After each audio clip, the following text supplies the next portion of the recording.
Hola jóvenes, ¿cómo están? Me da muchísimo gusto que sigan aquí en el Seminario de Urbanismo Andalusí.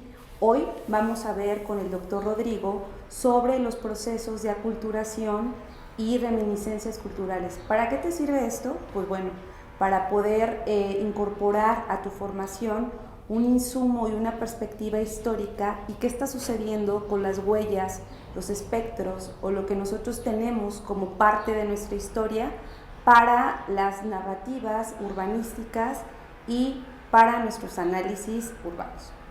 Te invito a que entremos a nuestra aula virtual.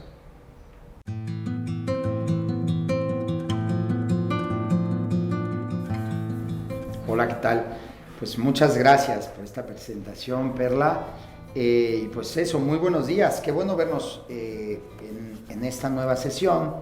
El día de hoy vamos a hablar, precisamente como Perla dijo, de los procesos de aculturación y la transmisión de reminiscencias culturales.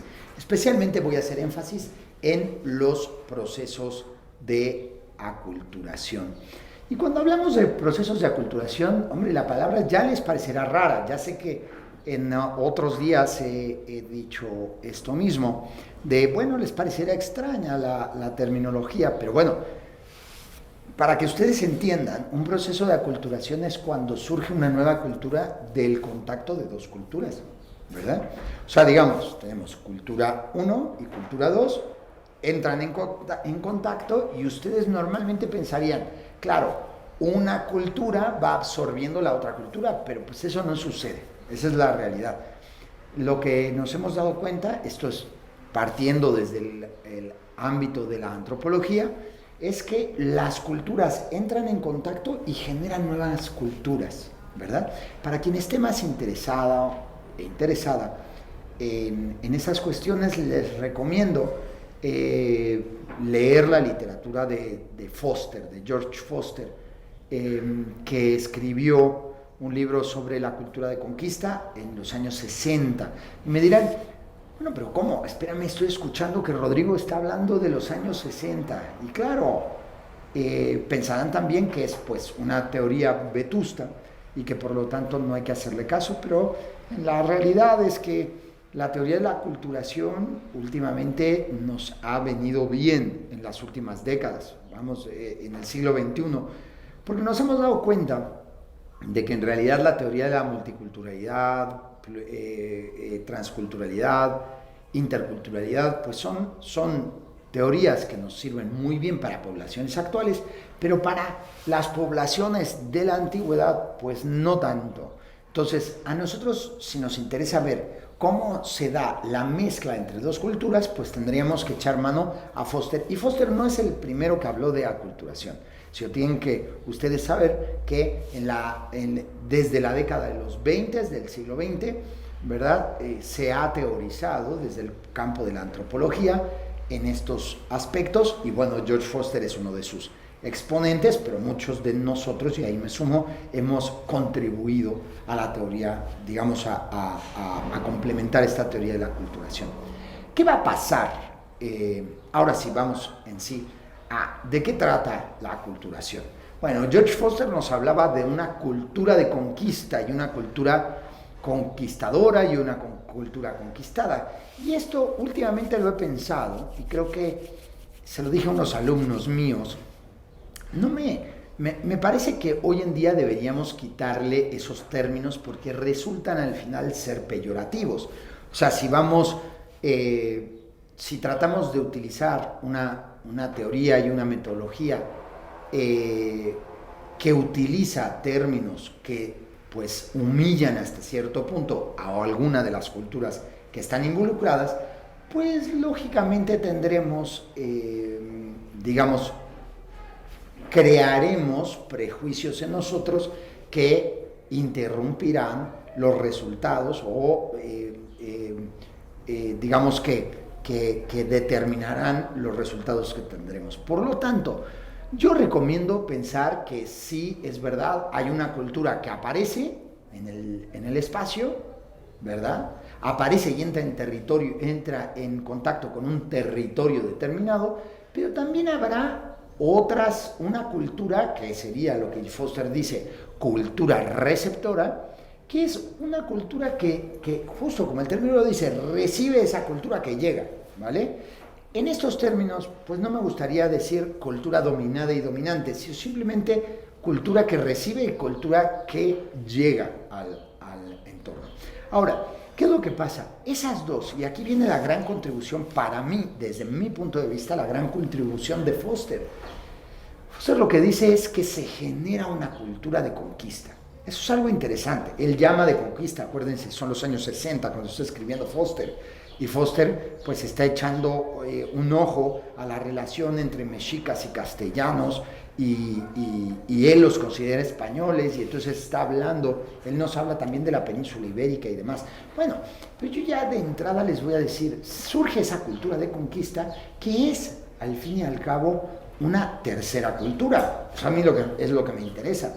O sea, vamos, una cultura está en un espacio, entra otra cultura en contacto con esa cultura y surge una nueva cultura.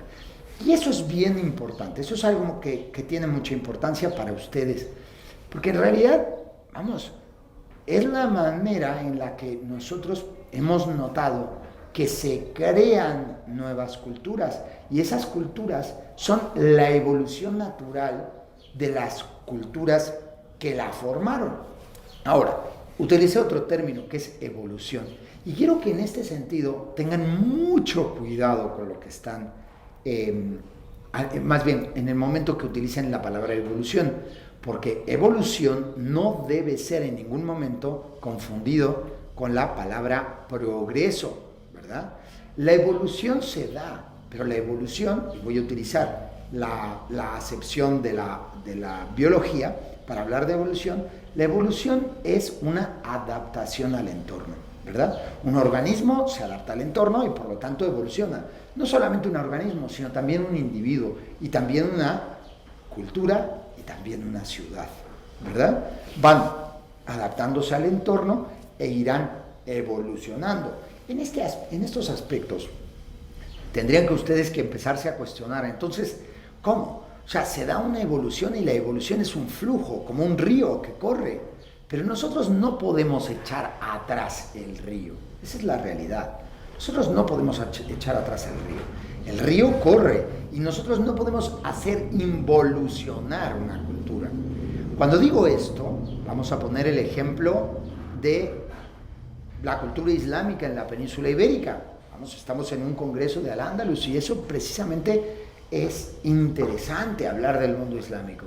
¿Ustedes creen que en el momento en que llegan las tropas del general Tariq, el comandante de las tropas sirias, que venían y cruzaron, que estaban en el lado africano del estrecho de Gibraltar y cruzaron el mar Mediterráneo para ingresar a lo que hoy en día llamamos la península ibérica, en realidad ustedes piensan que la cultura que traían ellos era una cultura homogénea?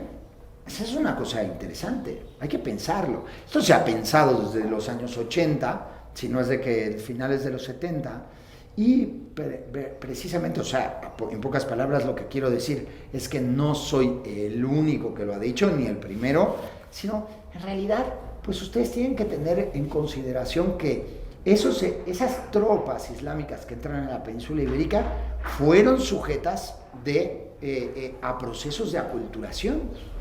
Luego de esos procesos de aculturación, miren, voy a sacarme del imaginario, digamos que de mi cabeza voy a sacarme un ejemplo, pero tienen que pensar ustedes que hacía muy poco tiempo las personas que habitaban en el norte de África habían recibido la influencia siria. Y digo influencia siria porque estamos hablando del califato omeya de Damasco, ¿verdad? Entonces, ¿qué es lo que sucede? Llegará ese califato omeya de Damasco y entrará en contacto con tropas, más bien con individuos que que desarrollaban sus vidas en el norte de África. Esas personas, en realidad, fueron sujetas a un proceso de aculturación, donde llegó la cultura islámica, entró en contacto con su cultura y a partir de ese contacto surgió una nueva cultura. Se da un proceso de tamización cultural, como cuando se cierne la harina, ¿verdad? se cierne y los grumos quedan arriba, pues exactamente se cierne, también se tamiza la cultura. Cuando digo se tamiza la cultura, es que no todos los elementos culturales pasan de la cultura A a la B, ni de la B a la A, sino que ciertos elementos culturales son seleccionados por estos individuos para que pasen a los nuevos individuos. Y esos nuevos individuos también seleccionarán algunos elementos culturales que pasarán a la cultura que viene, a la cultura que llega a este espacio, ¿vale? Bueno, no solamente eso, en ese caso tendrían ustedes ya que estar pensando en la bereberización de la península ibérica, ¿verdad? ¿Hasta qué punto podríamos hablar de una cultura que llamamos hoy en día anasir, ¿verdad? Dentro de todas estas tropas que están llegando a la península ibérica, y también cuántos tardorromanos no venían en esas tropas. Entonces, en ese caso tendrían que pensar ustedes que los ejércitos islámicos en un primer momento, el grueso del ejército pues no hablaría árabe, ¿verdad? Sino hablarían pues diferentes lenguas, entre ellas el latín, que hablaban en la península ibérica. Ahora, se da la conquista de la península ibérica. Genial, por uno u otro factor. Nosotros sabemos, gracias a la arqueología, que muy probablemente se dio una conquista más en el formato de negociación que en el formato de guerra. Pero en realidad, pues eso, después de 4 o 5 años, la península ibérica casi en su totalidad, con la excepción del muy conocido caso de Asturias, pues quedará bajo el dominio de autoridades islámicas. ¿Eso qué significa? Significa, y en este momento dirán, qué lógico es todo lo que dice Rodrigo, pero bueno, es que necesito yo que ustedes lo piensen y lo repiensen, ¿verdad? ¿Qué población tendremos en la península ibérica? Me van a decir ustedes que en realidad todos los cristianos de la península ibérica que eran herederos de la tardoantigüedad, que habían sido la mezcla entre también procesos de aculturación entre visigodos y romanos e íberos previamente. Bueno, todo esto, lo que sucedió fue que esa gente salió huyendo y se resguardó en Asturias al 100%, y que vinieron de Siria una serie de musulmanes que se establecieron en la península ibérica y que 800 años después fueron expulsados de la península ibérica. Eso termina siendo, digamos, en pocas palabras, eso no se lo cree nadie. O sea, lo que hay que considerar es que más bien la misma población tuvo un cambio cultural, y ese cambio cultural se dio por medio de la aculturación. Para acercarnos, en lo que me queda el día de hoy, para acercar este fenómeno a nuestro mundo mexicano, actualmente México, antes Nueva España, y antes de eso pues el espacio paleohispánico de los conquistadores, y antes de eso el mundo prehispánico, que tuvo también diferentes influencias culturales, pues les diré yo que los procesos de aculturación van a tocar desde el mundo prehispánico, obviamente. O sea, no pueden ustedes, yo esto los remito al libro, por ejemplo, Tenochtitlan, de Eduardo Matos Moctezuma, donde el maestro Matos nos habla de las culturas que había en la Cuenca de México y cómo entraron en contacto con los mexicas y de dónde venían los mexicas. Esos mexicas que habían sido un pueblo tributario muy probablemente de los toltecas, luego un pueblo que pasó, que vio Teotihuacán, pero que nunca conoció a un solo teotihuacano, porque los teotihuacanos ya habían abandonado la ciudad, y que después llegan a la Cuenca de México, un lugar donde hay un enorme repertorio cultural. Para eso me remito, por supuesto, a la literatura desde los 60 de Gibson, ¿verdad? Muy conocida.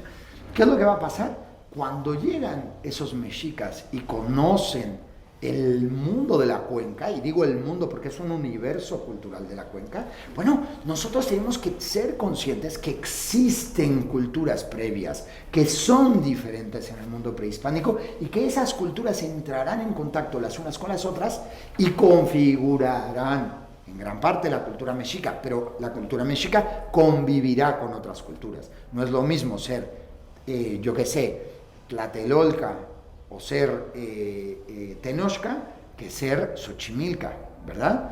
o que ser de Coyoacán o Huitzilopochtli.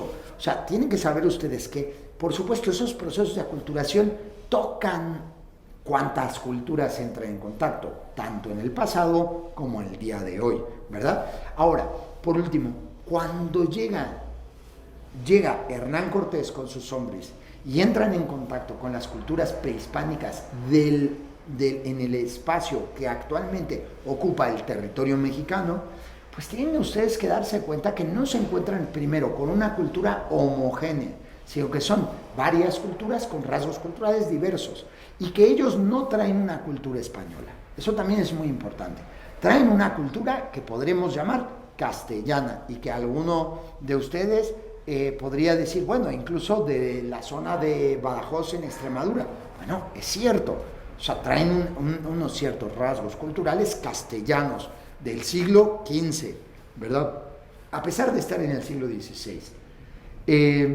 En ese sentido, tendremos que entender que tanto castellanos como los pueblos receptores, los pueblos que van a ir conociéndolos, irán haciendo esta tamización cultural e irán seleccionando ciertos elementos de su cultura que pasarán a sus interlocutores. Por lo tanto, y con esto termino, la aculturación es un camino de dos sentidos. Por un lado, los mexicas que conocieron a los castellanos no volvieron a ser los mexicas de antes, y los castellanos que conocieron a los mexicas nunca más volvieron a ser los castellanos del pasado. Muchas gracias.